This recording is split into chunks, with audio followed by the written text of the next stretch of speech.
Good evening, everybody, and thank you for coming out to the Village of New Paltz mayoral debate, sponsored by the New York Public Interest Research Group and the SUNY New Paltz Political Science and International Relations Department. My name is Eric Wood. I'm the project coordinator for NYPIRG at SUNY New Paltz, and NYPIRG is best known for the environmental work we do, but we actually started back in the 70s as a good government organization with the first piece of legislative we passed being the Legislative Profiling Act, which makes it so politicians have to disclose who they are when they're running for office, a bit of background on where they come from and everything. So it seems like common sense now, but it was a breakthrough idea back in the 70s.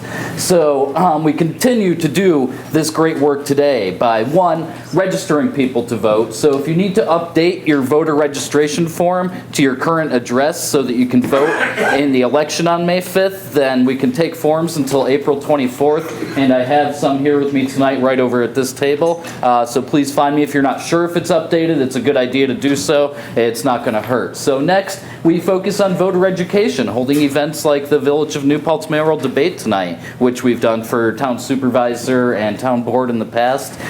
So make sure that you really listen to each candidate tonight and educate yourselves and figure out who best represents you on all aspects of the village mayor's responsibilities and not just one or two. Next, make sure that you get out to vote on election day. On May 5th, the election will be taking place for village mayor and village board of trustees right downstairs here in the firehouse from 12 p.m. to 9 p.m. So again, thank you all for coming tonight, and a special thank you to the Political Science Department and Jeff Miller for co-sponsoring with us tonight. And without further ado, our moderator, Laura. Thank you. Walls. All right, Walls. My name is Laura Walls. I do not live in the village. I do not live in the town of New Paltz. I live in the town of Gardner. And I've sat at a few of these candidates forums myself, having once served as the supervisor in the town of Gardner and several times on the Board of Education, actually following Sally. Sally retired from the Board of Education when I first came on. We sat at the table for, I don't know, a meeting or two together. And Barbara Carroll, who is our timekeeper, was also a member of the Board of Education. And Don Kerr. I got a lot of colleagues here. So I know what it's like to sit at the table and the challenges of a candidates forum needing to give your best answers in a constrained time format and that sort of thing. So I hope that you will find this session to be as user-friendly as possible. I have a variety of comments to make. Just to review the agenda, what I did was, when I was requested to moderate this, I interviewed NYPIRG, got some information from Eric, which he also got some issues from his student council, and Jeff Miller from SUNY International Studies and Political Science.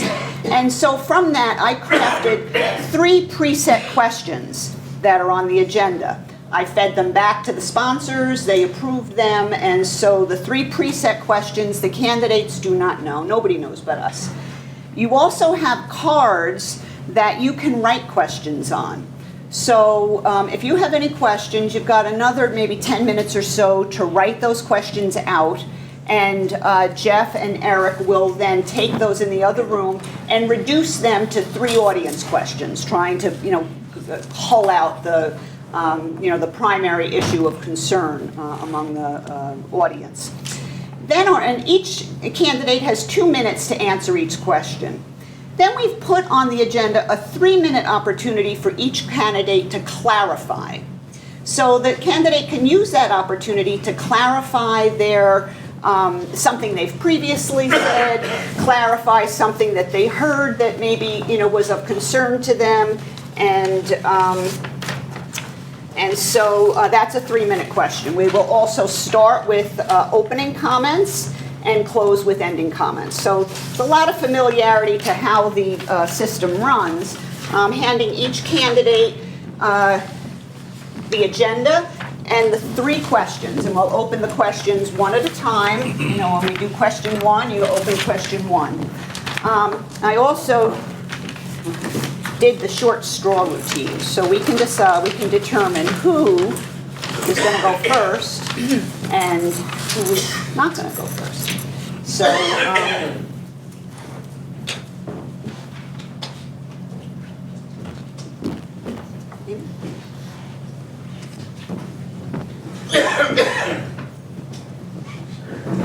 okay. So I think it's the same size. No, you're not. I think Sally wins. I think I would. No, Amy's first. You're second. Oh, I thought The other Short way gets to around. go first. Oh, Short gets to go first. I thought it was Oh short. boy, it's going to be a Do fun I get night. to keep the straw, or do you want it back? Well, we're going to be a little different tonight. So we'll start with Amy, and then to keep it simple, because I will get confused if we're going to go do. Start with Amy, we'll work our way down, and we'll work our way back. So, what else? We have a videographer here. I know that this will replay in certain venues. I'm not sure which venues they'll replay in.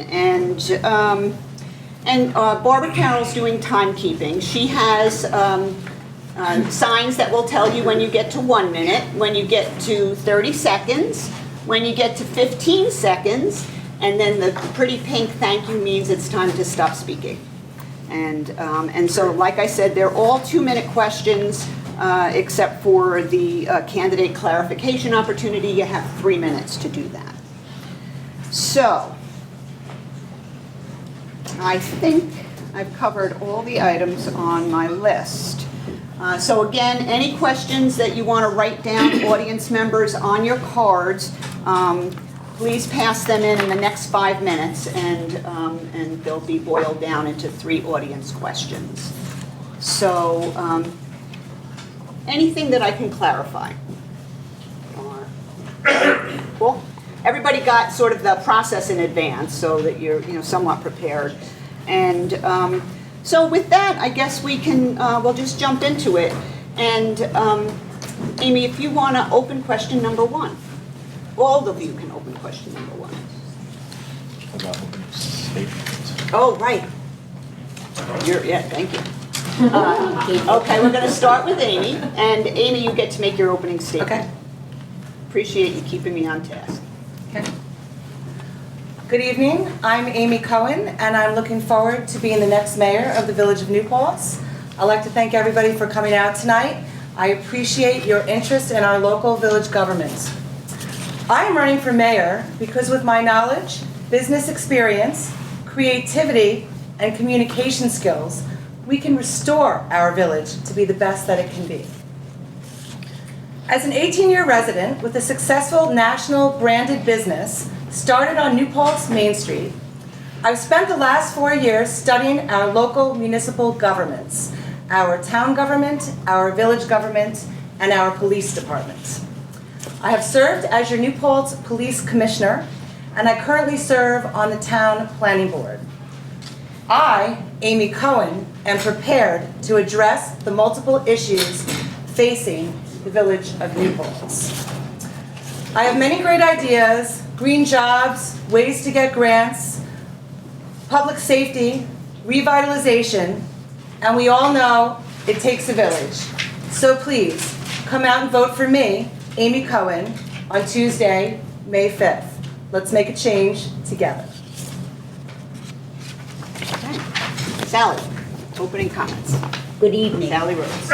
Thank you all for coming, and a special thanks to Jeff and Professor, and especially to Laura Walls for giving of her time, as she has done for so many years. Laura and I both have done a lot in the community, which is why I am running for mayor. I would like to be your mayor. I have no axes to grind except the best interest of this community and in making it a wonderful place for all of us to live together, to solve problems together, to address issues. I have been in New Paltz as long as Nyberg. We both arrived in 1970. And for over 40 years, I have given community service to this community. I believe in this community, and I want to continue to make it a better place and a wonderful place for all of us. There's no question we have problems to solve. We have day-to-day issues to solve. We have individual resident issues to solve. We have business and resident issues to solve. But let's solve them together and make it be a win-win for all of us. Thank you so much. Jason West. Good evening. You have to pardon me, I'm losing my voice, so if I start to whisper halfway through, I hope you can hear me. I've been mayor for 8 years out of the last 12. I was first elected in 2003 when I was 25 years old. And a month ago I turned 38, and I hopefully am a little older. I'm definitely a little older, and hopefully a little wiser than I was when I was first elected mayor. I've spent most of my adult life as an activist in New Paltz and in the village. I've been a community organizer, I've been in local politics, I served for 3 years on the Town Environmental Conservation Commission. I've run for state legislature as a Green Party candidate to raise issues that weren't otherwise being addressed in the campaigns. So in a very real way, local politics has been my life for the 20 years I've lived in New Paltz. The issues that this community faces are the same as the issues faced by hundreds and thousands of other communities. And what makes this place unique, or at least rare, is the level and dedication of civic involvement that this community has. I have seen this community come together to solve problems that were intractable other places. I've seen this community come together, whether you agree with someone or not, whether you've been fighting with them or not. Excuse me. And I know, because of what I've seen, that we can do great things together. And I think the best is ahead of us. The major problems facing this community over the next few years or next few decades, it really boils down to two major ones. One is the incredible cost of living in this community, which has doubled or tripled in the 20 years I've lived here. The other is, of course, the environment, which can be overwhelming, or it can seem overwhelming. Climate change, in particular, is impacting us with Hurricanes Irene and Lee, things we never had in this community before. And in many cases, I'm running out of time and we'll get into it a little bit, but in many cases, the answer to environmental problems and housing problems are the same. We need the right kind of development. We need mixed-use, pedestrian-friendly development that increases the value of our community. So thank you very much. Carol was giving me the evil eye. Barbara was giving me the evil eye there for a second. Tim Rogers. Hello, Tim Rogers. I'm here running for mayor because my folks were undergraduate students at SUNY New Paltz, and they went out one night in the 60s and met in a bar downtown at a location which is now a Tavola. But I think what's unique about me is that I have a plus 40-year perspective on New Paltz, having grown up here, attending our public schools. As a high school student, I mowed lawns on Butterville Road at properties that are now worth millions of dollars, and back then were worth not very much at all. As a college-age student, I enjoyed downtown New Paltz nightlife. I'm now a part of the time a landlord in the village of New Paltz, so I have that perspective. Additionally, I purchased a home in the village of New Paltz in 2007 and was a weekender, partially living in New York City. So I did that for a time as well. And a few years later, I then committed to living in the village of New Paltz full time as a resident, raising my two kids who are both at the Duzine Elementary School. So I'm here to stay while my kids are in school, and I look forward to the opportunity to continue to serve this community. Well, thank you all. Before we move on to the first preset question, thank you for keeping me from jumping the gun there. Last call on any question cards, because Eric and Jeff will be out consolidating those. So if you have any, if you have a question card, you can bring it on up. And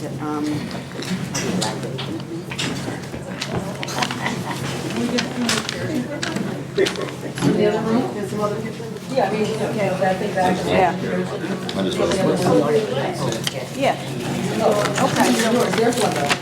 Yep. It's at Christmas. It is like Christmas. Okay. So help yourself to some chairs. Political question. All right, we're going to move on now to the first preset question. And I will read it for the audience. The candidates have it in front of them. The first preset question is, share your perspective on the most pressing infrastructure issue facing the village and what you will do to advance a solution.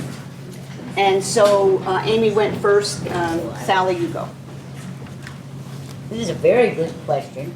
I think there are many questions and issues facing us that need resolution. But in my own mind, the most pressing is, what are we going to do about the water problem? We have a water problem, a water crisis facing this community that has been long known and has not been, not for a lack of trying perhaps, but certainly we have a habit of putting off things and solving them when we should have been anticipating and planning solutions.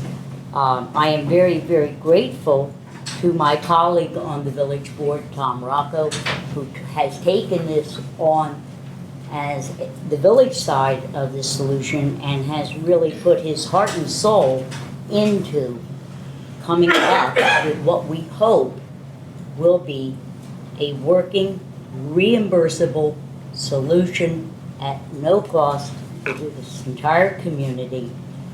But we must remember, it is the village of New Paltz that holds the contract with New York City. It is not the town of New Paltz, it is the village. It is the village that is, in that sense, the lead agency. And while the solution that I would have most favored would have been to be able to use the Wallkill, I think Tom has provided good guidance, and hopefully the problem will be solved quickly, and I hope collaboratively, in the best interest of this entire community, because it is the entire community we must be concerned with. And so I look forward to helping Tom get this going. Thank you.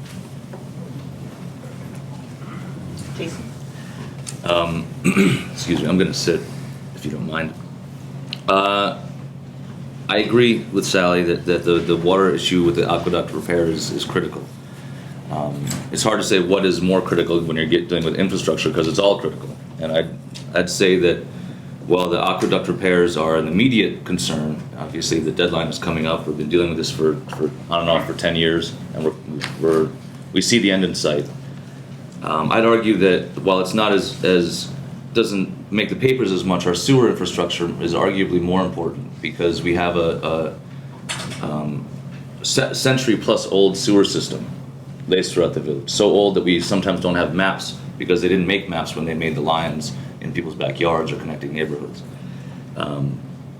We have gotten over $1.6 million, I'm sorry, $1.8 million in grants from the federal and state governments over the past 4 years to replace aging sewer lines in various parts of the village, and that work is ongoing. When I first came into office in 2003, in the first month, we were served with what's called a consent order from the DEC. Basically an order saying you have to fix your sewer systems.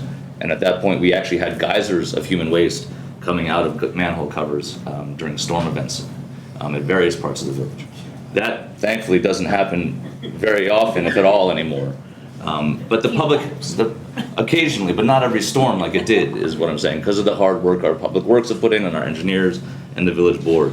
But given that human health impact to the sewers, I'd say that's the most critical infrastructure issue we face. And it's not something that's going to go away. There's really no end point. You know, as soon as we finish fixing all the sewer systems, sewer lines, we're likely to have to go back to the start and start repairing the ones we fixed at the beginning. So it's an ongoing process. It's critical, and it's really what the bulk of the work of the village government is about. It's about infrastructure. It's about finances. It's about the stuff that doesn't make the papers. So thank you. Tim? Yeah, my response to this question about what is the most pressing infrastructure issue would probably fall along the lines of there isn't a singular issue that I think is most pressing. I think you definitely have to be mindful of sewage, water, particularly as it relates to sourcing water, particularly as it relates to the aqueduct repairs, stormwater management. I think what's really important and the role of village government is to be mindful of a variety of issues, and when they're aggregated, what you end up with in terms of unintended consequences. And I really feel like that's where a master plan comes into place. We have to be communicating thoroughly with our sister municipality, the town, particularly as it relates to sewer. There's been discussions of a sewage treatment plant, providing additional capacity for light industrial development out at the Putt Corners corridor, and then we need to figure out how does that relate to the village's sewer needs and the needs of updating the village infrastructure, and is there an opportunity to work together collegially between the two municipalities, whether a village planner will participate in that discussion and try to come up with a solution. But I think it's truly something that has to be looked at holistically, and to just be mindful of unintended consequences. That's probably my greatest concern. Thank you. Amy? Definitely, water is our number one issue. We're kind of getting to the end of the deadline. 2017 is going to be the year when we lose our water supply. Of course, the DEP is going to make sure that we have water. They are not going to make sure what price we pay, however. Currently, we pay approximately $1.51 a gallon. If the village and the town cannot get on the same page and figure out a solution together, the DEP will probably solve our problems for us. And what we will get are water trucks. And from what my understanding is, the water truck water will be approximately $10 a gallon. So I see that as a major emergency. I cannot afford $10 a gallon. As far as other problems that we have in our infrastructure, we have many. I agree with everybody else that we need to continue to work on our aging sewer system. There's a lot of work to be done. There are a lot more grants that can be gotten. It's come to my attention that there are many grant writers that will work on commission. So we can certainly be getting quite a few grant writers if we would like to spend time with them and direct them. The other thing that sticks out to me as far as infrastructure goes, and walking around talking to lots of people, I know people are very upset about the sidewalks. There are a lot more grants that we can go out and get. And as your mayor, I will work very hard to repair sidewalks and add additional sidewalks where we have cyclists, pedestrians, and children walking. People's safety in the village is number one for me. Thank you. Thank you. Well, everybody's doing very good time-wise. Appreciate that. All right, our second preset question. Feel free to open number 2. I feel like it's a little bit of a game show, but share your perspective on the advantages and disadvantages of the definition of family currently found in the village's housing law. Do you support the definition as written, or is there a specific change you would propose? And Jason, you would go first this time.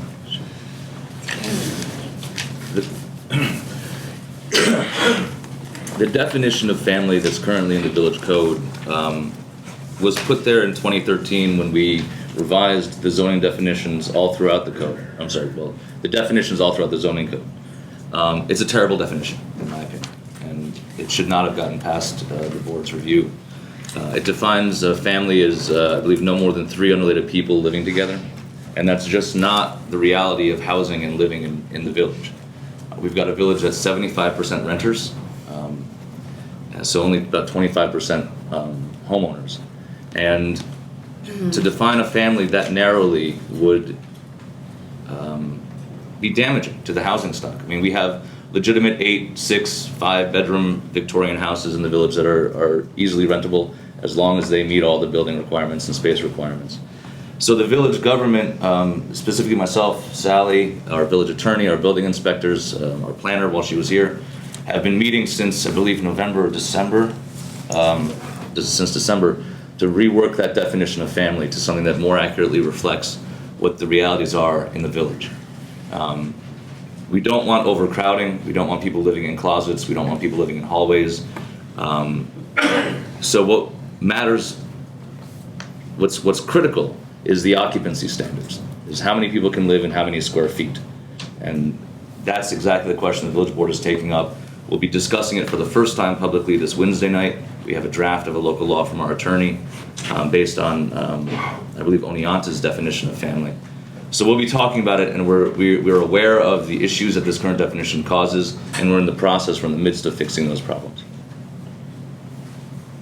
Thank you. Tim?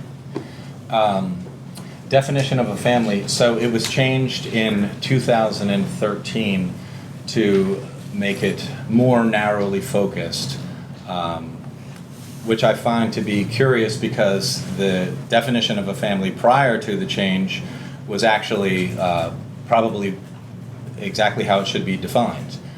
It provided a broad, flexible definition. So I'm confused as to why it ever was changed. I don't understand what the intent was, and that kind of goes back to another important theme for me is when we make changes, when we make legislative changes, we really have to be mindful of the unintended consequences and seeing how a variety of things fit together. I don't think this is a difficult thing to fix, but it was just unfortunate and unnecessarily confusing that we ended up with a more narrow definition that is not really practical for the village of New Paltz or probably anywhere for that matter. Thank you. Amy? Well, it's interesting that our current government thinks that this slipped through the cracks, and I don't know if you're like me, but I watch all the village board meetings. I either attend or I watch them on TV, and if I do miss it, I watch a rerun. And it seems to me that laws take a very long time to pass, and a lot of thought and a lot of discussion and public hearings go into those laws. So it seems to me that these things just don't fall through the cracks. I'm sure that now that everybody knows about it and is unhappy about it, because now non-traditional families cannot live together in the village of New Paltz, which is really not what New Paltz is about. I believe that it is the right of the individual to decide whom they want to live with. For example, a non-traditional family could be 4 or 5 adults that choose to live together that are not related by blood, adoption, or marriage. That's okay with me. We have in our code rules that regulate how many people can live together in a bedroom. And I'm not sure of the exact square footage, but I believe there is a square footage for 2 people and another one for 1 person.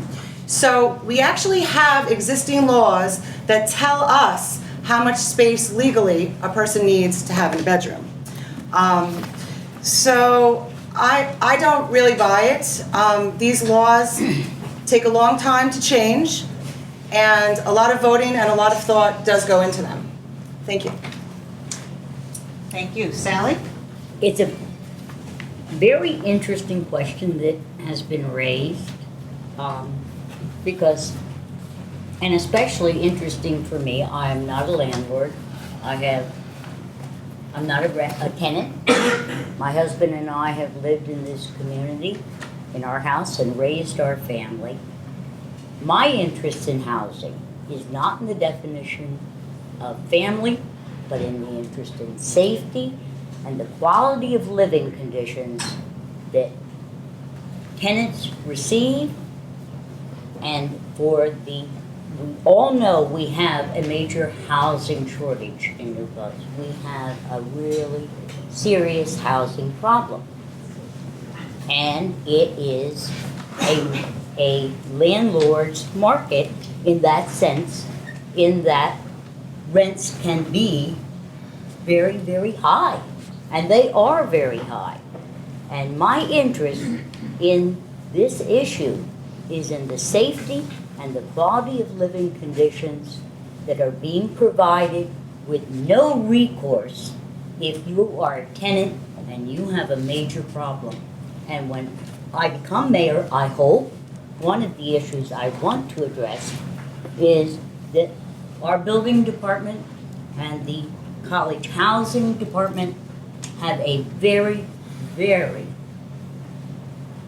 good communication system going so that if our students or our renters, whether they're students or not, have an issue, that they have recourse and a place to go to have their problem solved. Thank you.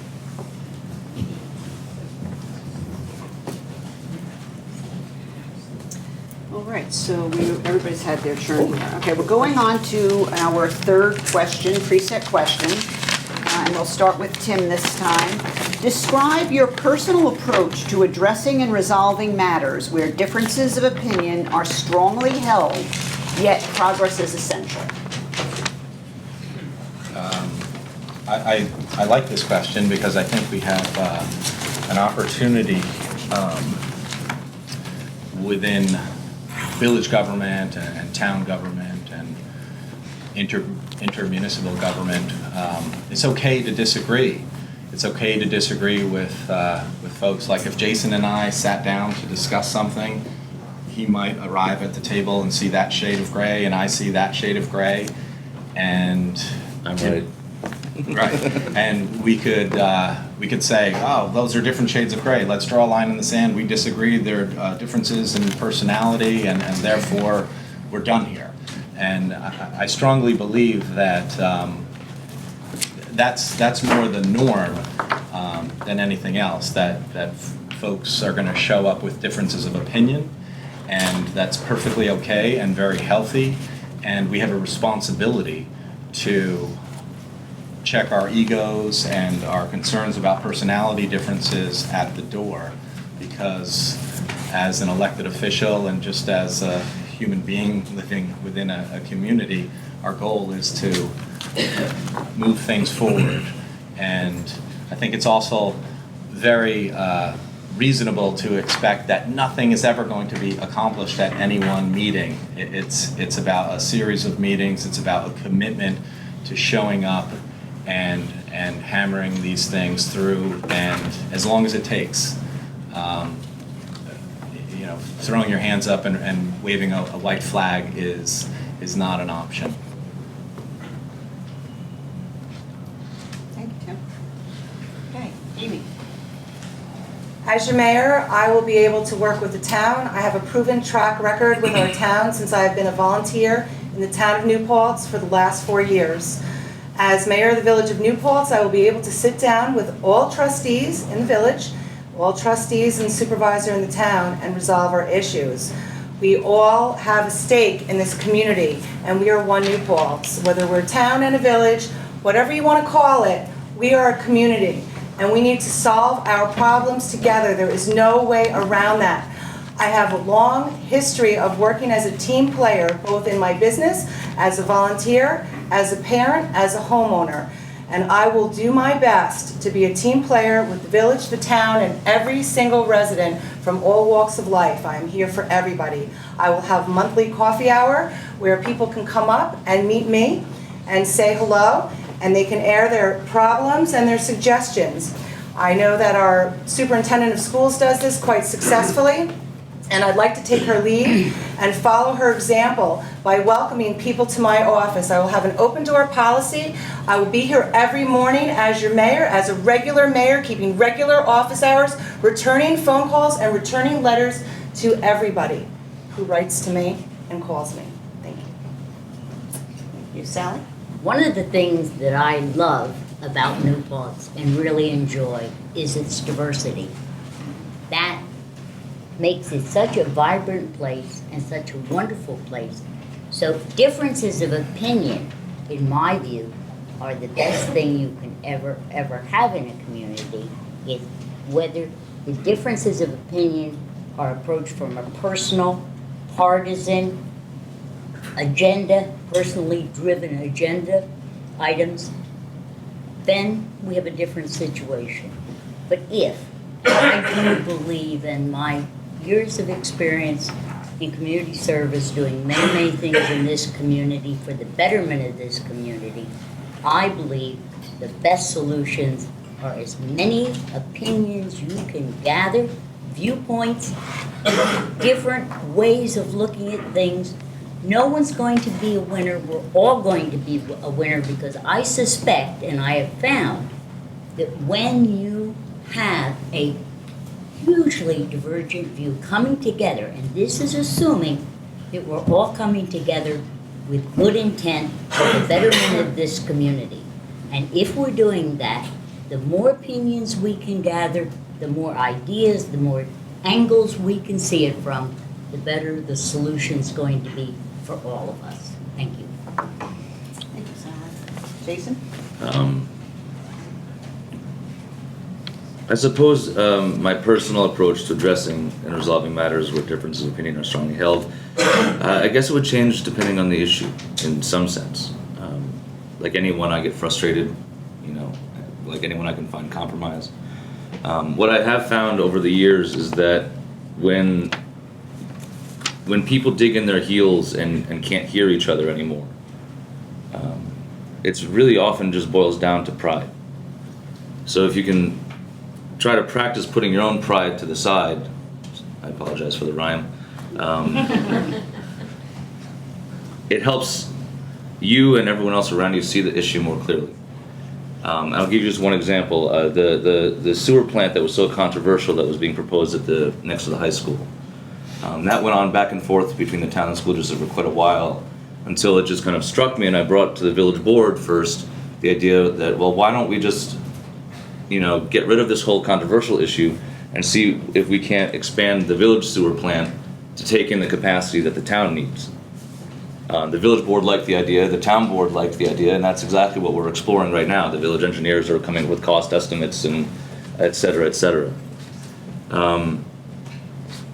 So I suppose that it's a very interesting question. Resolving matters where differences of opinion are strongly held, yet progress is essential. I'd say the answer boils down to being able to listen, and more importantly, being able to recognize when you're not listening, if that makes sense. If you can be blinded by your own pride and your own arrogance and miss what people are saying. And that's one of the biggest traps of local government, is you hear so many different opinions and so many different people's thoughts on an issue that it can be hard to cut through and boil down to the root of the problem, to the point where you can find solutions with your colleagues. And thank you. Well, thank you. You're all really appreciating the questions that are derived from the SUNY department and NYPIRG, and giving thoughtful answers. And now we're going to move on to questions that Eric and Jeff have distilled from the input from the audience. And I would just also remind you that we do have a 3-minute session that each of you will have before your closing comments to expound upon or react to what's going on here at the table. So, being sure to prepare yourself for that as we continue. So the first audience question is, how do you propose to work with the town of New Paltz, and are you in favor of a merger of the town and the village? And so we're going to start with Amy. Can you repeat the whole question? Okay, how do you propose to work with the town of New Paltz? And are you in favor of a merger of the village and town? Well, as mayor of the village of New Paltz, I plan to work collaboratively with the town of New Paltz. We no longer have the time or the luxury of not working together because, as I mentioned before, we are one community. As your mayor, I will make sure that we start to combine our services. We can realize many cost savings by combining services. And cost savings is what we need here. We don't have enough money to do the things that we need to do. So if we can cut down on our expenses, we'll have more money to do the things that we want to do. So I would recommend, as a beginning, to combine more services, to work closer together, to not spend full meetings arguing and standing on ceremony, but to cut to the chase and just start working on our problems together. As far as consolidation in the future, it's really not for me to decide, but I believe it would be for our community to decide together. And I do believe in a referendum for the people of New Paltz to decide with the right facts, with given facts, what their decision is. And if our community would like to move forward with the consolidation, I would support that. If the community did not want to, I would also support that. As mayor, if the community did decide to support a consolidation, I would be happy to leave the job as mayor. I do not need this job. I'm happy to do this job and to serve as the mayor of New Paltz. My pride is not in this job. I've made many accomplishments in my life, and I look forward to being the mayor. And if you decide to consolidate the village into the town or the town into the village, whatever you decide, I will be with you. I am a person of the people. Thank you. Thank you, Mary. Sally? Okay. This is, of course, a topic near and dear, and I think anybody who knows me knows this is one of the areas that I began community service for the League of Women Voters on this very topic of consolidation. But I want to go to the first part of the question.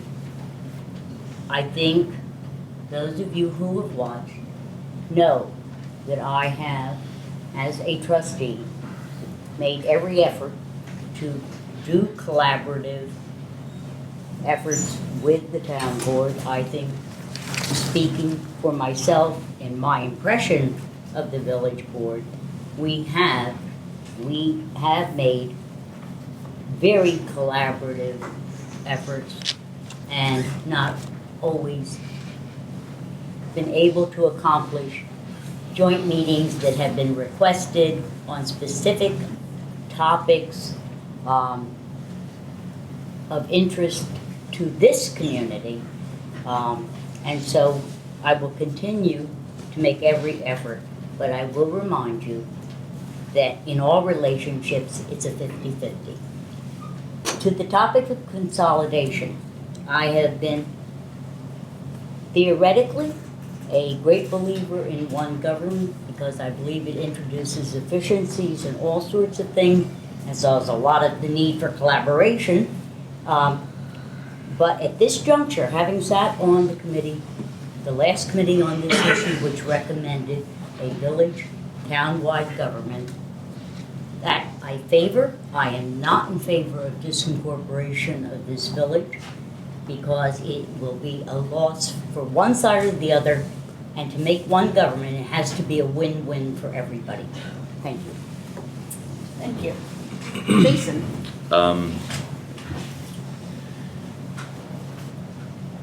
You know, I find myself disagreeing often with the town board lately, but that doesn't stop me from working with them. I mean, you have to work with people you disagree with all the time in government and in politics. So I meet regularly with the supervisor about a grant the town and village are looking into for a microgrid, which is an electrical grid that is a bit self-sustaining, so when the power goes out other places, those areas on this microgrid stay lit up. So we're looking for emergencies, obviously. We want SUNY, maybe Village Hall, maybe the police station. That's one project.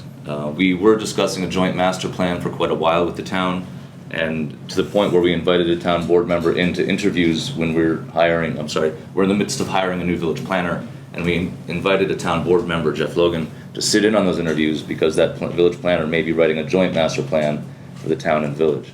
So there's always projects you work on together regardless of whether you agree with someone or not. At least that's the way it should be. In terms of consolidation, I've always been agnostic about the issue. I've never been one who saw a lot of clear benefits on the face of the issue. And I've never to date seen a compelling argument, an argument that persuaded me that consolidation was the right way to go for the community. If that argument is out there and someone makes it thoroughly, I'm open to changing my mind, of course. It seems to me that the town and village governments don't overlap so much as they dovetail. You know, there's X amount of streets to get plowed, and the village DPW handles 11 miles of them. The town handles the other, I believe, 60-some miles outside the village. So we dovetail. We don't really overlap that much, at least from the research I've seen. So I'm not opposed to talking about consolidation, but I am opposed to talking about it without all the facts in hand. Thank you, Jason. Tim? Yeah, I think we have a challenging situation in that we have a village, municipality, and a town, and they're supposed to be sister municipalities. But what we've now ended up with are two competing municipalities, and folks often think that consolidation may be the best response. A village should really have the more dense population, the sewers, the lighting district, the water districts, and the town ideally should be the more rural areas. But now we have, so I kind of disagree with the way Jason described it in that I don't think the two municipalities dovetail nicely. I think they dovetail sometimes and they overlap other times, which creates additional confusion. But I believe there's an opportunity, and the two governments have done this, pursuing shared services, particularly with Department of Public Works. I think you have other opportunities to maybe look at each of the building departments and combine some efforts. So I think incremental steps to kind of help these two municipalities work better together is probably the best next step, without unnecessarily trying to jam a square peg into a round hole, because there's not a clear case for consolidation and there's not a clear case to keep the municipalities separate. Thank you. Okay, the second audience question is, in light of climate change, how do you propose to implement green energy and deal with potential stormwater runoff? I'll read it again. In light of climate change, how do you propose to implement green energy and deal with potential stormwater runoff? And Sally, you'll start off with this question. Oh, what a question. As the mayor has already indicated, we are in an effort to start exploring a collaborative microgrid, which will involve the town, the college, and the school district, and the village of New Paltz. And Central Hudson. And Central Hudson. And we have been chosen to be an experimental station, and we are just moving forward on this topic. I have to say that how we go green, yes, we have climate change problems, but we must always be cognizant of taxpayer bills. And while I would love to say, let's just go all solar, and we did get a $2,500 solar grant, which we are going to see how that works in the Garden for Nutrition parking lot, whether we can afford as a community to expend the rather large expense of an alternative lighting and electrical system. There are grants out there. Whether we are eligible for all of them, I do not know. I'm perfectly happy to pursue it as long as it's within your means to pay for it. Thank you. Thank you. Jason? All right, this is a long one. let's deal with stormwater first because it's a shorter one. The village is right now undergoing a process to come into compliance with something called MS4. It's municipal stormwater, and then two other S's I can't remember right now. What it is a stricter level of stormwater management protocols that we have to implement. So we'll be doing that regardless and that's based on population and more communities that are coming in line with MS4 requirements. There's also more innovative things we can do. I worked for most of a year to daylight a stream just across the parking lot here in Peace Park. There was a stream that was running through the sidewalk underneath along Hasbrook Ave, and when we had to replace that sidewalk, I worked with our engineers and DPW to figure out a way to run that stream through the park instead of having it in a steel tube underground, which is pretty and it's a great addition to the park, but just as importantly, it increases our ability to absorb stormwater. So if we can find more places that daylight streams, better ways to protect wetlands, places that act like sponges for stormwater, we'll be in a much better position come the next Hurricane Irene and the floods that come with it. In terms of green energy, just out of curiosity, last year I ran some numbers, rough numbers. I got the total energy usage of the entire village of New Paltz, not just the village government buildings, but everything within our boundaries. And I wanted to see how many solar panels it would take to provide 100% renewable energy to the village based on solar. And it's something like 2 square miles of solar panels will be required for the 1.7 square mile village. So we got to find 2 square miles somewhere to buy and put up a big solar farm and we'll be fine. There are things to do short of that. And I think one of the things I'd like to explore that I haven't had time this term is a public power utility where we could sell the electricity wholesale to residents instead of the retail rates that Central Hudson charges, and explore ways to provide the electricity with green sources. Thank you. Tim? Okay, so stormwater management, I think in the near term, we've kind of stumbled a little bit with code enforcement that has exacerbated some of our stormwater challenges. We run the risk of not being compliant with MS4 as Jason has brought up, and I feel like we have an opportunity to empower and work with our building inspectors to make sure that when they're reviewing development that we're very mindful of stormwater implications. In terms of greener initiatives, a public power utility sounds like a perfectly good idea, but I believe you have some serious headwinds that make it impractical and very unlikely that would ever be achieved. You have to have engineers and folks who are involved in metering. That's why one route is a paper utility where you have a resource like an array of solar panels at property that is potentially shared by other municipalities. But a paper utility is one where you're still contracting with your local power utility. So I really think we have to look at these things through not necessarily what we wish and hope we could do, but also what we can actually achieve. Thank you. And Amy? Well, I'd like to talk about what we can actually achieve. I've done a little research on my own, and I think LED offers a very big opportunity to us in the village of New Paltz, LED lighting.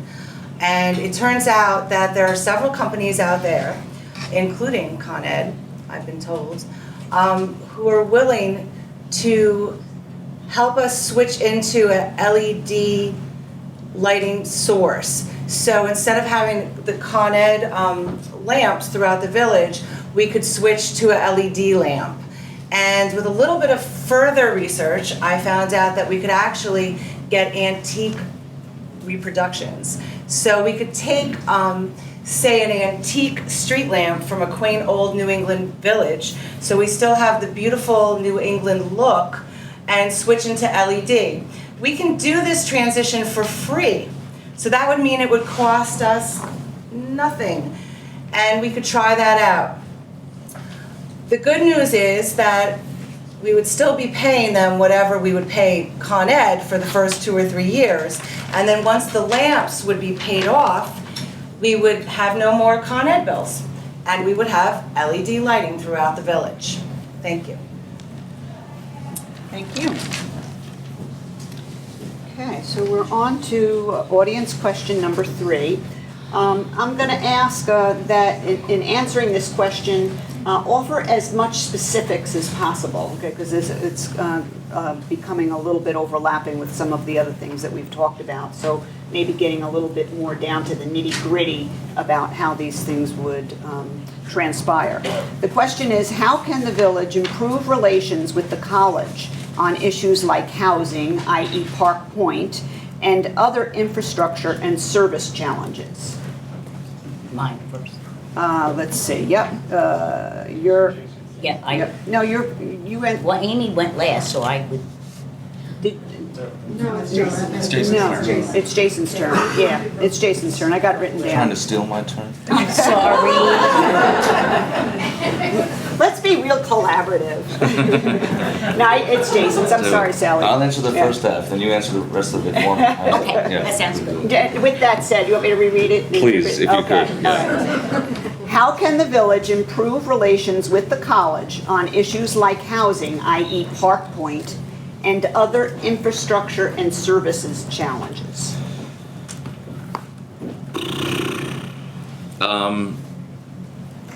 That is actually a very a tougher question than you'd think. The college and the village, while the college is in the village, there are very sharp distinctions, very high walls between the two. The laws we pass don't affect the college. Our zoning laws don't affect the college. When they build, they don't come to our local planning board. They're an entity unto itself. So when the new engineering building goes up, we have no say in it. When they change the parking regulations, we have no say in it. So improving relations can be a bit of a challenge when you've got two government agencies kind of not communicating as best as they could. The college says that they are not increasing enrollment and haven't for many years. So the only housing problems that we have are, I believe that was one of the specific ones, the housing problems that we have are really the ones we've always had. Only that we've had more people move in here. I think the census had us at almost a 10% population increase from 2000 to 2010. In terms of infrastructure and services, we do charge the college. The college does pay for water and sewer, which is a blessing. We couldn't afford to pay for it otherwise. But what the biggest thing that we could do, and there's been some small movement on this in the state legislature, is to have the college pay the host municipality more directly for the impacts that they have. So regionally, there's no argument that SUNY brings in millions and hundreds of millions of dollars to the regional economy. For the village economy, it can cause more problems than we get benefits sometimes. So there's one bill that the village board has introduced and has been pushed by college towns around the state that would have SUNY provide a host benefit community, pay money to the host municipality to make up for some of the services that they use. And I did some rough numbers too to say that if SUNY paid taxes at the same rate as everybody else, our taxes would go from $4 and something per thousand of assessed value to $1 something of assessed value, to show you what a big chunk of real estate. And I'm done now. The college takes off. Thank you. Thank you. Okay, Tim. I'll continue with exactly what Jason was talking about. Hand off the baton. Yeah, exactly. Absolutely. A payment in lieu of taxes paid for by the college would be a fantastic solution that would mitigate some of the expenses that we absorb as a community. I know that other communities that have colleges have benefited from such a pilot, because we're used to thinking about pilots that spur economic development, but this is actually a pilot that would be paid for by a user of our local emergency services. And what concerned me about the Park Point project was not so much that the college felt that they needed to increase the percentage of on-campus students to come more in line with other SUNYs, but it felt like it was part of a larger initiative where public education was being defunded instead of Albany paying for housing via the New York State Dorm Authority. It was an initiative where Albany said, well, why don't the local taxpayers pay for this housing via a pilot, and a for-profit housing developer would benefit. So I'm much more in favor of our tax dollars that go up to Albany to pay for public education broadly, and I would like to see, as a municipality, we can communicate that to our SUNY locally, and we can communicate that to Albany, but probably working collaboratively with some other municipalities that also host SUNYs might be a great way to work together to share that message. Thank you. Pink sign. It's a pretty pink, isn't it? Amy? Right now, I'm looking at the fire alarms from January 2014 to December of that year. And it looks to me as if about 30% of the calls to our fire department were from our college. That's a lot. And I would really like to see the college helping us out with our volunteer firemen. I'd like to see an appeal to college students' parents asking for donations to our fire department. They want their children to be safe. If the college cannot make it its business to communicate with us and give us checks for the services that they need, I would suggest an appeal to the SUNY New Paltz parents and alumni. I also don't see a lot of interaction between our administration and our local government. And I would like to see more meetings where we're involved with our college president and we can tell him what our needs are. We have a $5.4 million police department in the town of New Paltz, and much of our services are going towards the college students after hours downtown in the village, making sure things are under control late at night.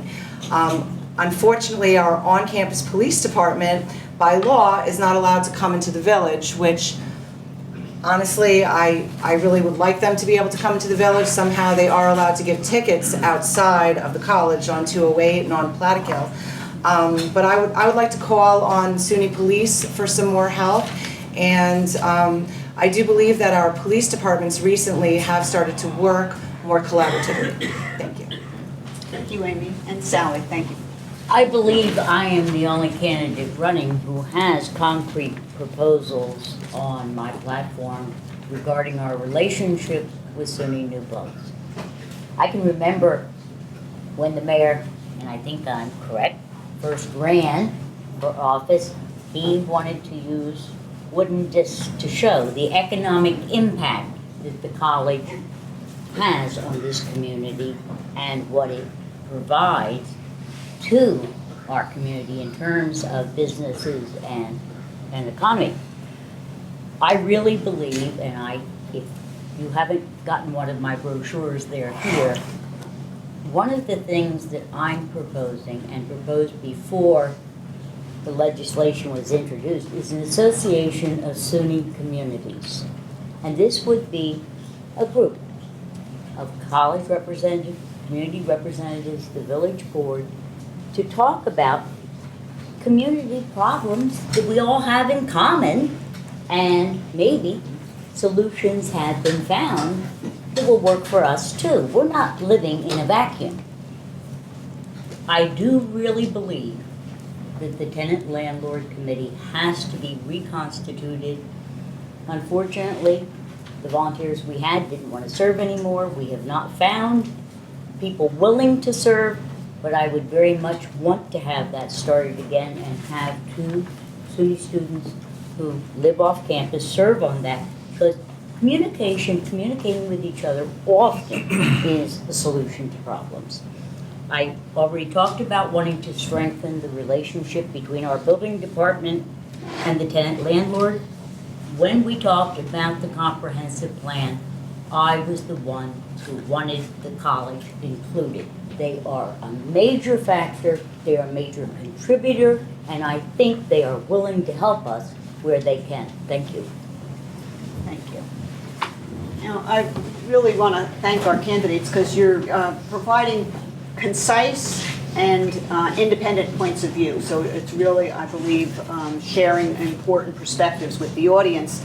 And you're being so concise that we're gonna throw in audience question number 4.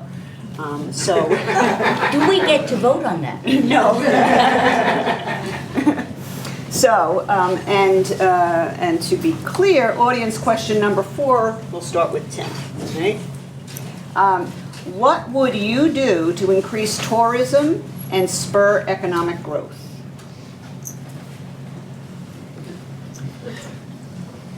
To increase tourism.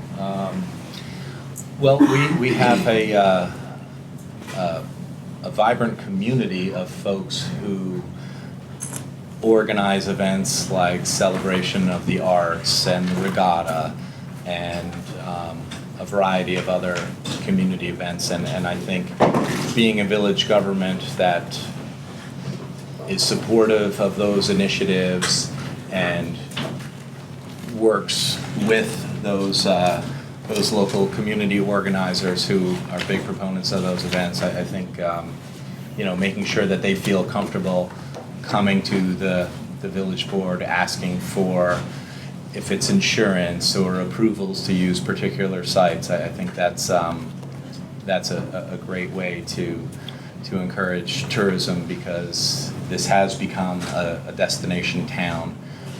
It definitely was not like that 30 years ago when I was a kid. In the summertime, I'd walk around, there would be no one here at all, and it's completely different now.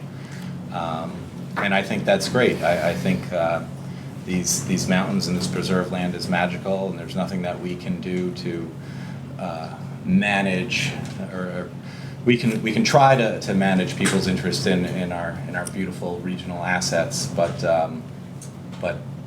people's desire to come and visit and see our mountains and our leaves, that's what we should continue to expect. And I think the village government can facilitate that and encourage that, but do it in a responsible way too. Thank you. Amy. Well, I think we should welcome our visitors with beautiful flowers and trees, increased parking, public bathrooms and rest areas. I also think that we are lacking in signage. We have an idea for some beautiful map signage. This was created by Craig Shankles, our friend who was at PDQ for 40 years. And Craig made a beautiful map out of it. And we thought that maybe it would be a great idea to get some local businesses. Here's a little picture of what it could look like at P&G's and here at the bistro. And we thought it would be a great idea if we could get some local businesses to host these map signs, as well as the rail trail, the playground, park and ride. The map sign, by the way, does have a phone app. So visitors will be able to dial in and see a little map of where they can go hiking or where they can have lunch. I think this will cut down on traffic and confusion in the village of New Paltz. Visitors will know where they can do long-term parking. Unfortunately, many of our guests don't know where to put their cars or where they're really supposed to go. And that builds up some of our traffic issues and makes it a little less pleasant to come and visit New Paltz. There's so many wonderful things to explore and discover. We don't even know that we have a historic district when we come into the village. So those are just a couple of the ways. I also believe by bringing more art and culture to downtown, we have so many talented local artists. And I'd like to implement local art in our streets and local music and culture. And I'm running out of time, but I have a lot more on that topic that I'd love to share when I can. Thank you. Thank you. Would Sally. you mind repeating the question? Sure. So I cover it. What would you do to increase tourism and help spur economic growth? Unfortunately, Amy couldn't be with us at our last meeting, but I wasn't invited. yes, you were. Never And received an invite. A lot of these ideas are being implemented. But the big thing that I think we need to do is to establish a better relationship of this community with our chamber, this community with our businesses, that we can be supportive of what they are trying to accomplish and what they're trying to bring to us. But the big area that I think we have not addressed and not spent enough time with is a collaboration of supporting the national treasure that's right in our yard, the Huguenot Historical Society, Historic Huguenot.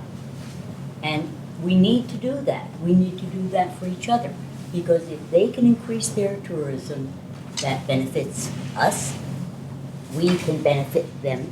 One of the things that we talked about and the board has not acted on yet, but our committee talked about was, all right, there are no signs for Historic Huguenot Street.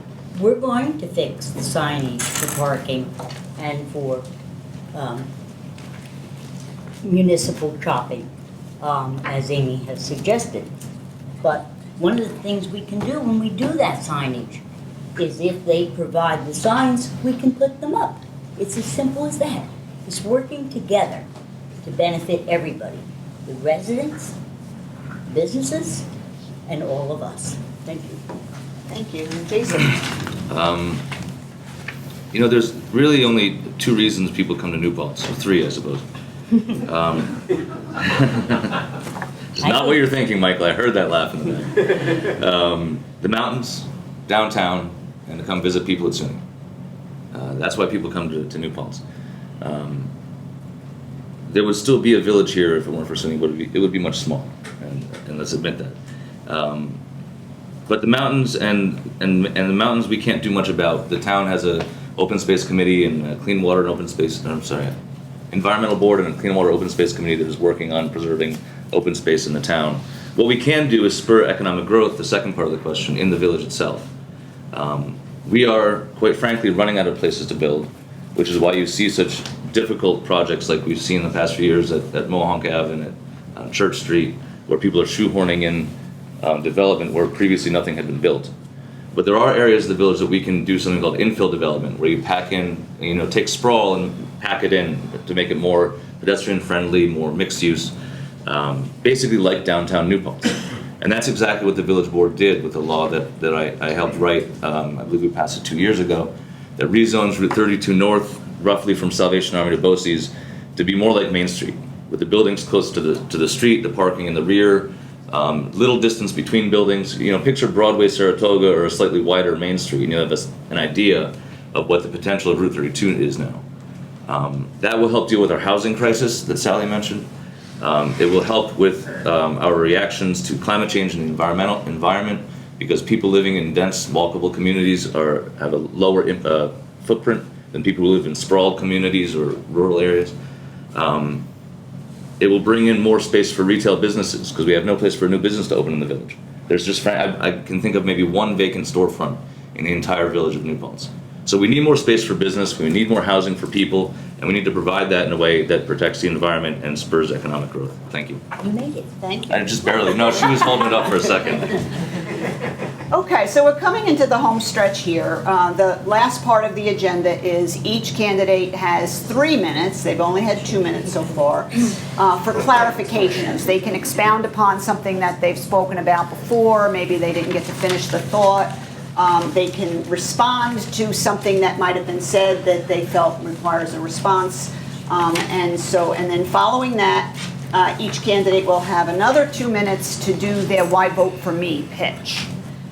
And then we're going to bring the session to a close, and you'll have an opportunity to talk with candidates one-on-one. So if there were questions that something you wanted to follow up with someone in particular, or a question that didn't get asked, you can have an opportunity to talk with the candidates individually. So our candidate clarification session, 3 minutes each, and we will start with Amy on that. Well, I think I'll talk about parking for a minute. I have been to many parking meetings with our existing village administration and have been advocating for better parking downtown. Unfortunately, we keep going back to them asking to pull out more parking spots. This latest proposal asked to remove over 100 parking spots. A lot of people didn't like it, so they slowed down with that for now. But really, we need more parking. We're about to lose a lot more parking downtown. Rich Gottlieb is getting ready to build his new building at Rock and Snow. Barnaby's, it seems like, is about to turn into a big church. I don't know where all these cars are going to go. And I think we really need to address these problems because we're going to be out of parking even for our local visitors, our customers and our visitors from Rosendale, from the other side of the mountain, from the town of New Paltz. I even take my car out sometimes because I have an errand on the way to pick up one of my children at school. So I think figuring out this parking is crucial in developing our tourism and our ability to maintain the businesses that we have. Jason mentioned that we only have one vacant storefront. I can tell you that Earth Goods is leaving soon. He can no longer afford the $5,000 rent. It's very hard to sell groceries in a grocery store when there is very little parking outside your grocery store. It is an unfair disadvantage. And I personally would like to be able to walk up from my house and buy an onion or some broccoli. I don't want to get into my car to buy an apple. So I'd like to encourage better parking and more parking. I do have some creative places where we can do parking. I know nobody really wants to see any very big parking lots or high-rise parking lots. I don't think we need a high-rise parking lot.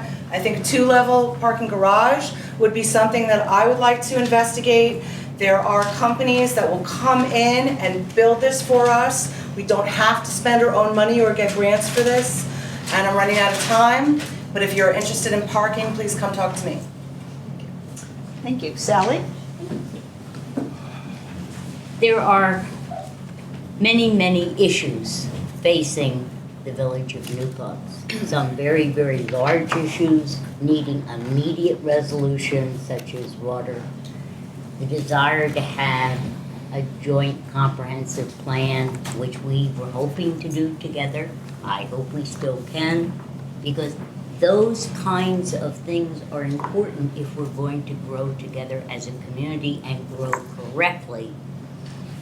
There's a myriad of medium problems, and there are a lot of day-to-day problems, and there are a lot of things we should have done, which we haven't done yet, and I apologize for, such as informing the community about the new housing amendment laws.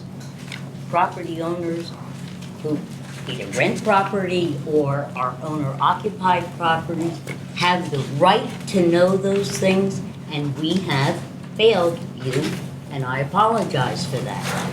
We have an issue of what and how we can keep and get the remains of what is, to my mind, a very important piece of property, the rest of the Millbrook Preserve. That is an essential piece of property for those of us who care about open space, saving the appropriate amount of open space, and it is an issue that could have been easily resolved. There is a bonding authority that the town has, which would allow them to buy this property. We pay for it through the A fund and our taxes, which brings me to another point that I'd like to clarify. And that is, the village is not separate, and it is not a sister, it's a stepchild of the town. And lest we forget that, you pay town taxes and you pay village taxes. And that is the way it is, and you pay your town taxes through the A fund of the town budget. So we have to be very clear and understanding that many of our issues that we would like to solve together need a collaborative effort with the town. It's a necessity. But if we cannot have collaboration, as your mayor, I'm not going to sit around and wait around. We will do what we need to do in the best interest of the village of New Paltz. Thank you. Thank you, Jason.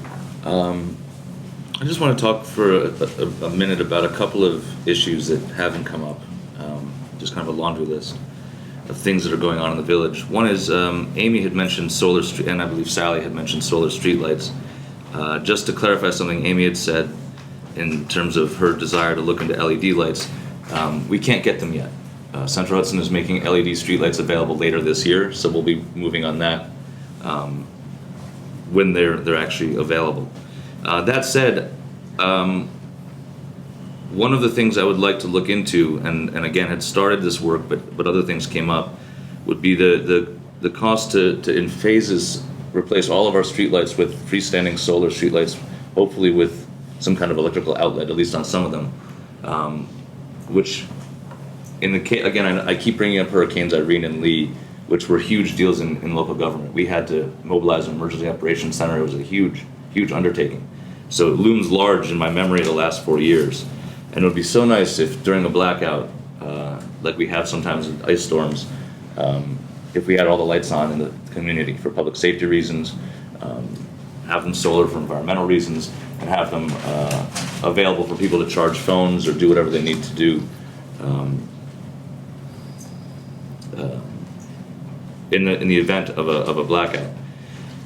We only have about 300 streetlights, so it shouldn't be that difficult to do, and we've started to do the math on how much it would cost to replace them. Joanna Weiss, who's on our Environmental Policy Commission, has been researching this. So that's one project I'd like to see finished. The village board is currently engaged in considering a ban on chain stores. We referred a draft local law to the county planning board and the village planning board to get their opinion, and we'll continue that conversation once we get those responses back. But that could be a possibility for the community in terms of economic development.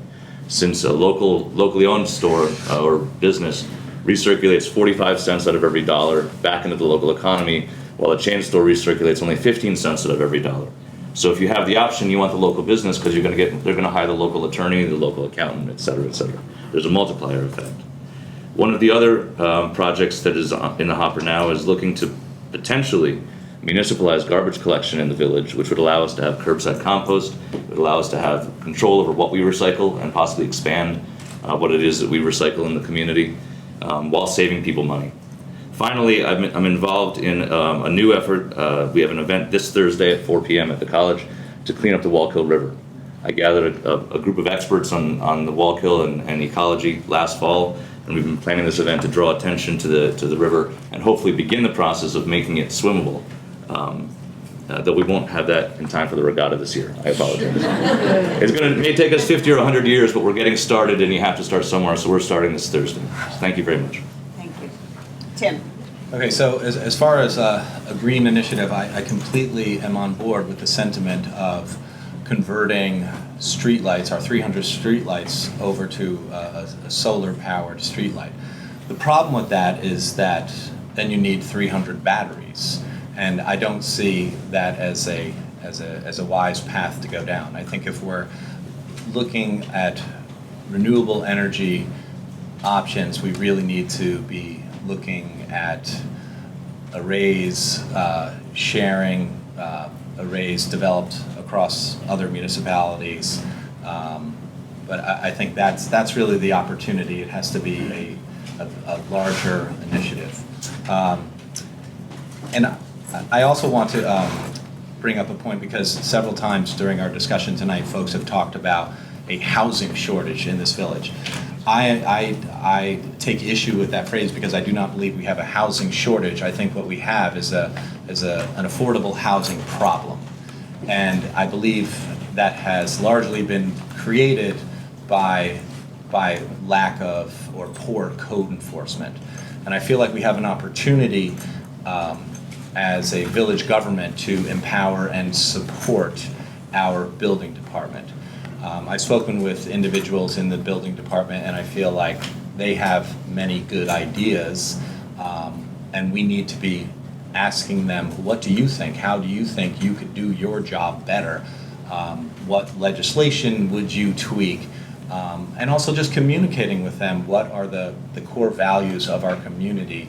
And we want the building department to be very aware of our core values so that they feel empowered to go ahead and do difficult things like enforce our code and sometimes issue fines, which is uncomfortable, unpleasant work. But if they feel supported by our village government, I think that they're going to feel empowered and supported. So I think there's a very serious need for doing this because we have this imbalance now where the students on a per square foot basis are paying for some of the most expensive real estate in our village. And then we have families with 2 incomes, for instance, that can afford houses. And what we've created is this hole where young professionals, many university professors are no longer able to live in our community. And I think we've created this unhealthy imbalance where it's almost like a mini Manhattan where there's no room for the middle class, there's no room for working professionals. And I think code enforcement is the low-hanging fruit to try to alleviate some of these imbalances. Thank you, Tim. Okay, so this is your last foray, getting to talk directly to the public.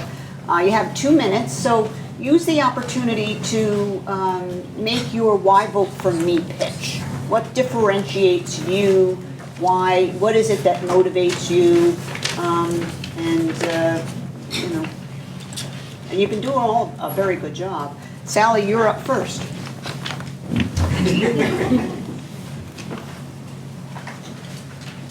I want to thank you all for coming.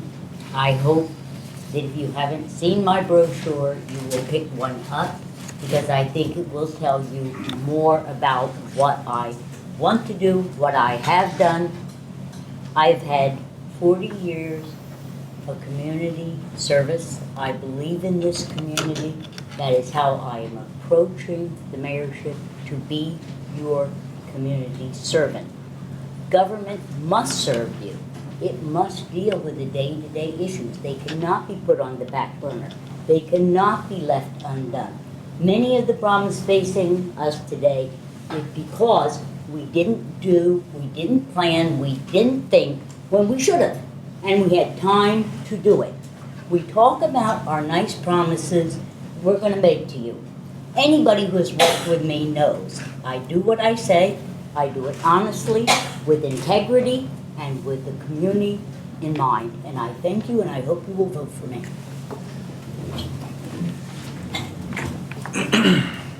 There's a cliche that don't let the don't let the urgent become the enemy of the important. I saw it on West Wing. I loved it. But that sums up government, because it goes both ways. You can't let the important become the enemy of the urgent either. You have to be able to both focus on the small details, the constituent letters that come in, the potholes that people tell you about, the bent street signs that need replacing. That's part of the role of village government. It's also our job, because we're the only ones really in the position to do so, to think not only about next year or 10 years down the road, but 50 and 100 years out.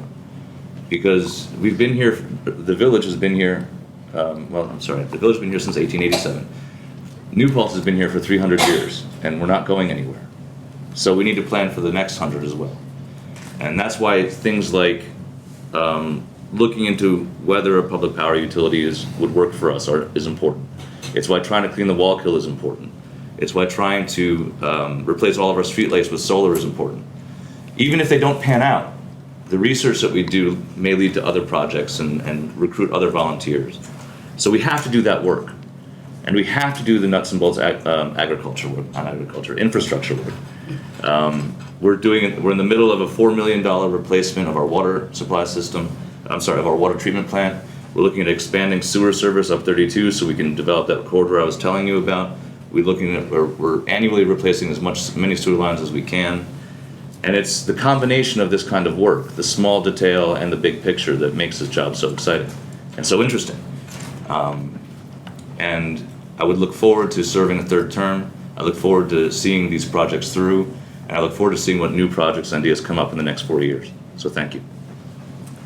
I timed it right that time, Barbara. Yeah, that was good. I believe I'm uniquely qualified in that I have the right blend of skills and values that are shared by many of us in the community.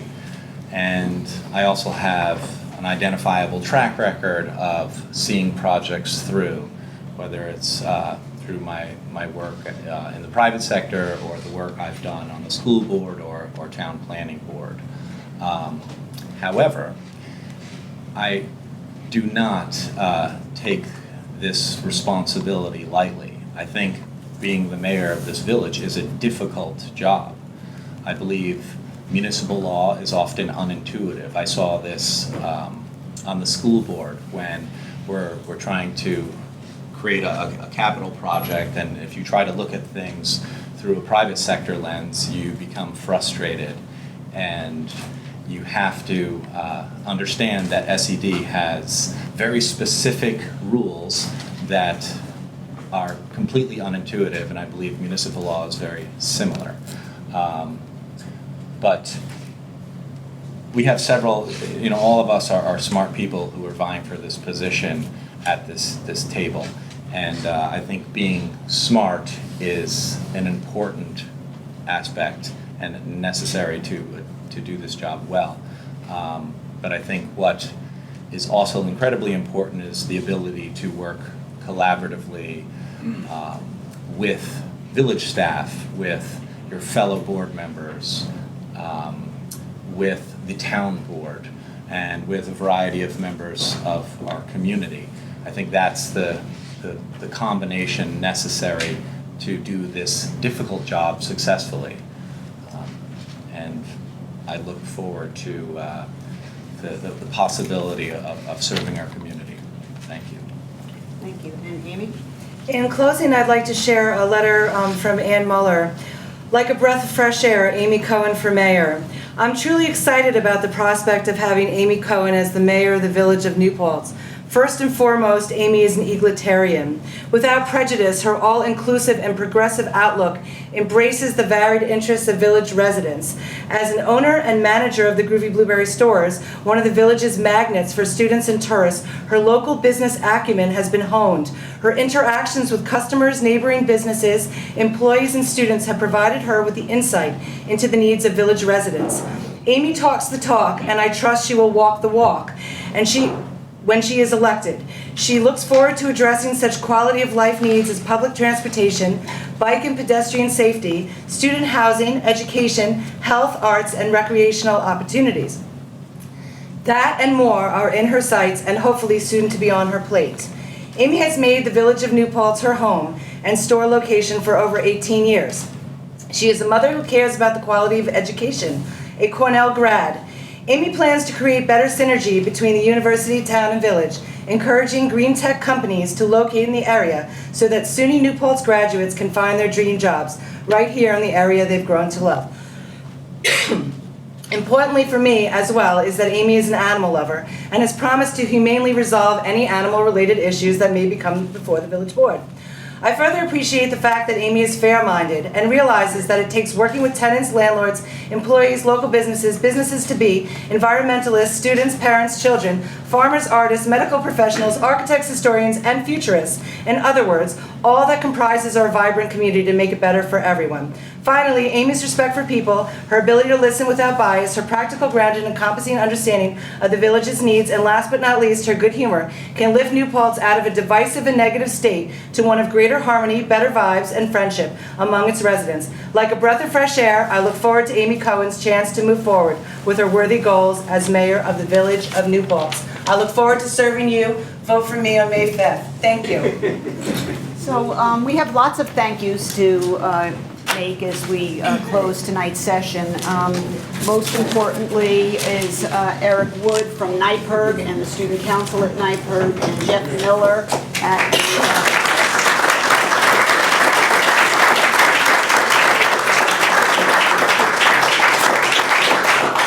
Jeff Miller, Chairman of International Relations and Political Science at SUNY New Paltz.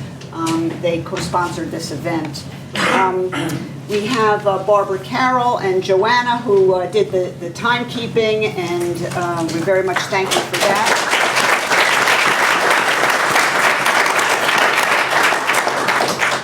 As I said, you can feel free to stick around for a little while and speak individually with the candidates.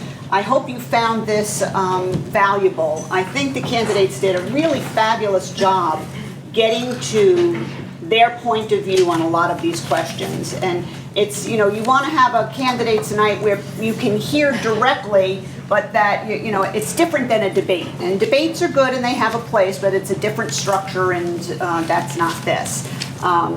And so I want to thank Amy Cohen, Sally Rhodes, Jason West, and Tim Rogers.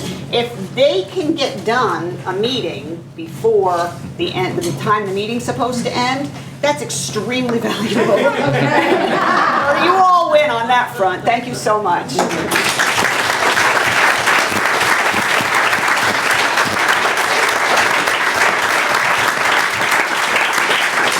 And Laura, I think you need our thanks too. Thank you.